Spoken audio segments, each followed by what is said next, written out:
quel point il vous aime, pour vous dire à quel point il a de l'estime pour vous.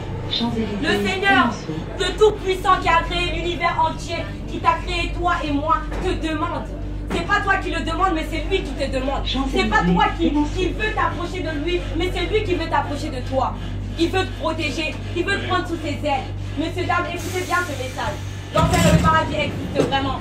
Au jour d'aujourd'hui, nous voulons notre vie tranquille. Nous ne nous soucions pas de la vie après la mort. Mais dites-vous bien une chose, c'est que Dieu existe vraiment et que le paradis et l'enfer existent vraiment. Vous savez, la Bible dit une chose, c'est que personne ne connaîtra Dieu sans passer par Jésus-Christ.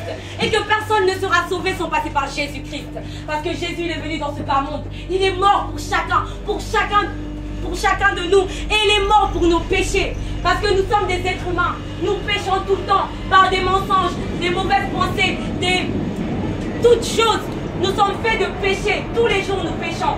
Mais par le sang de Jésus-Christ, nous avons reçu le pardon. Par le sang de Jésus-Christ, nous sommes sanctifiés devant Dieu. Par le sang de Jésus-Christ, nous sommes pardonnés de nos péchés, messieurs, dames. Jésus-Christ est le seul qui sauve. La parole que je vous prêche ce soir, c'est la vérité, messieurs, dames. Ce n'est pas pour vous parler parce que c'est un plaisir, non. Ce n'est pas une légende que je viens vous dire. Vous savez, je ne suis pas là pour vous imposer mes croyances ou vous faire croire quoi que ce soit. Mais je viens vous dire, messieurs, dames, la mort, elle viendra tôt ou tard. La mort, elle est là. Elle n'est pas loin. Nous pouvons mourir maintenant, tout de suite. Comme nous pouvons mourir dans 10 ans. Comme nous pouvons mourir dans 100 ans. Mais sachez une chose, c'est qu'un jour, vous n'aurez plus rien. Pas d'enfants, pas de fortune, pas de maison, pas de voiture. Vous vous retrouvez tout seul devant la face de Dieu. Vous avez entendu parler de lui. Vous n'avez pas voulu l'accepter. Il vous demandera, pourquoi m'avez-vous pas accepté? Vous avez entendu parler de moi. Comment voulez-vous être sauvé des flammes de l'enfer si vous n'acceptez pas ce Dieu-là qui vous sauve? Il y en a qui ne croient pas en Dieu.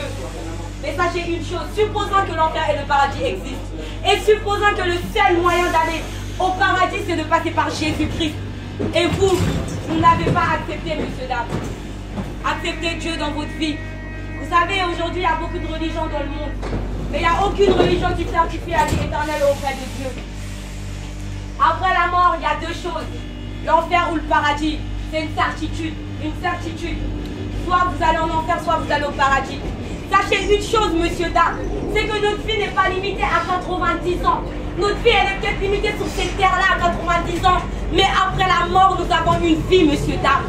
Parce que Dieu, il existe vraiment. Et Dieu t'a créé toi et moi. Et si Dieu